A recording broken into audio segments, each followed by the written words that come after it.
దర్శకుడు కరోనా కుమార్ తెరకెక్కించిన తాజా చిత్రం హనీ.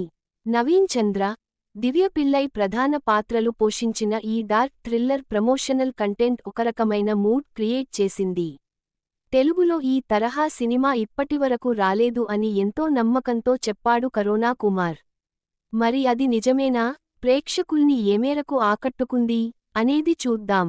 కథ: ఈజీ మనీ కోసం చీకటి ప్రయత్నాలు చేస్తూ ఉన్న ఉద్యోగాన్ని పోగొట్టుకుంటాడు ఆనంద్. నవీన్ చంద్ర ఉద్యోగం పోయాక పిల్లి మాయ కోసం వెతుకులాట మొదలుపెడతాడు.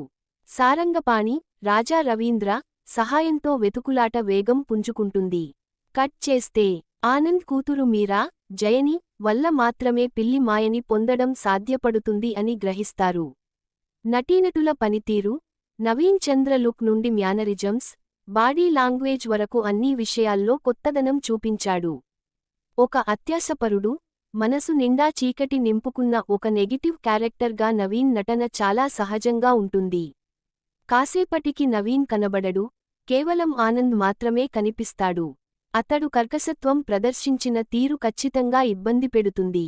దివ్య పిల్లై కెరీర్ బెస్ట్ రోల్ అని చెప్పొచ్చు. ఒక తల్లిగా మాత్రమే కాక, ఒక వ్యక్తిగా ఆమె తన చుట్టూ జరుగుతున్న అన్యాయాన్ని ఎదిరించిన తీరు షాక్కి గురిచేయడమే కాక నటిగా ఆమె పొటెన్షియల్ని పరిచయం చేసింది. ఇకనైనా ఆమెను బియాండ్ బోల్డ్ మరియు గ్లామర్గా చూస్తే బాగుంటుంది. దివి పాత్ర చిన్నదే, డైలాగులు కూడా తక్కువే. అయితే స్క్రీన్ ప్రెజెన్స్ మాత్రం బాగుంది. రాజా రవీంద్ర చాలా సిన్సియర్గా కనిపించాడు.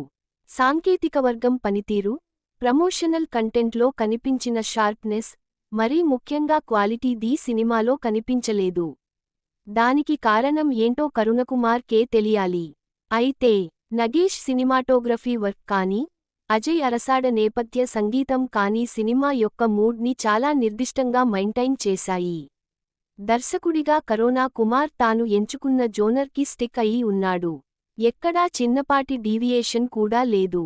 అలాగే ఆడియన్స్ డిస్టర్బ్ అవుతారా అనే విషయాన్ని ఏమాత్రం పట్టించుకోకుండా తాను చెప్పాలనుకున్న కథని చాలా సిన్సియర్గా, స్ట్రిక్ట్గా, వైల్డ్గా చెప్పాడు. ఒకానొక సందర్భంలో ఇది మనం చూడలేం అనిపించకమానదు.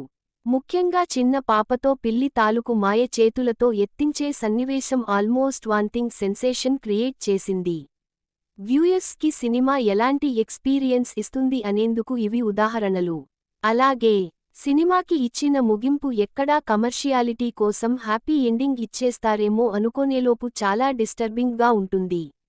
దర్శకుడిగా కరోనా కుమార్ విజన్ని ఎంత క్లియర్గా ప్రెజెంట్ చేశాడు అనేది ప్రతి ఫ్రేములో కనిపిస్తూనే ఉంటుంది. విశ్లేషణ: మన చుట్టూ జరుగుతున్న కొన్ని విషయాలు పేపర్ లేదా న్యూస్ ఛానల్లో కనిపిస్తే తప్ప మనకి తెలియవు. ఒక వ్యక్తి ఇంతలా దిగజారతాడా, అది కూడా డబ్బు కోసం?